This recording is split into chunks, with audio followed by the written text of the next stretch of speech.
Tara na, magsama lang tayo. Lumipat na tayo ng ibang lugar.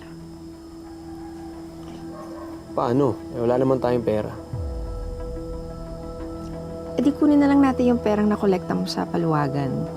Tapos, tumakas na tayo. Yan ang gusto ko sa'yo eh.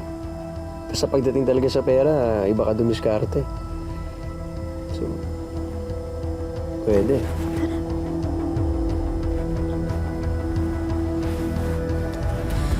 Ibalik mo na kasi yung pera namin. Yun lang, ibalik mo na. Teka, bakit ba ako yung sinisisi nyo? Bakit hindi si Lorna yung hanapin nyo? Di ba siya yung nagpapisa ng paluwagan na to? Pati nga yung asawa ko kinuha niya eh. Hindi lang kayo yung biktima dito, biktima din ako.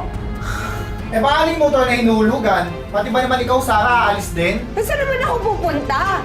Bakit ba lahat sinisisi nyo sa akin? Eh, sino sisisihin namin? Si Lord. Ang nagtangay ng pera namin, yung asawa mo at si Lorna. Kaya malamang, ikaw ang sisingilin namin, ikaw ang magbabayad sa amin. Ibalik mo na lang kasi yung pera namin. Bakit ba ayaw mo ibalik yung pera Tigil na namin? kayo. Ha? Hindi matatapos tong problema na to kung mag-aaway-away kayo. Parehas kayong biktima ni Lorna at Tutoy. Bakit ba nangyayari sa akin to? Bakit parang ako yung naiipit dun sa kasalanan ng asawa ko? Bakit parang ako yung mali?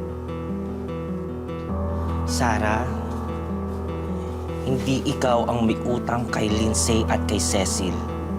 Sila ang may utang sa'yo. Oo, Sarah. Hindi lang si Lorna. Si Cecil, si Lindsay, hinarot din nila yung asawa mo.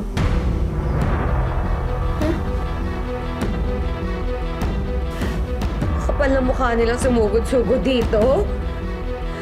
Mga hayop sila, malalandi sila. Manda sila sa akin, ha? Malalandi sila, ha?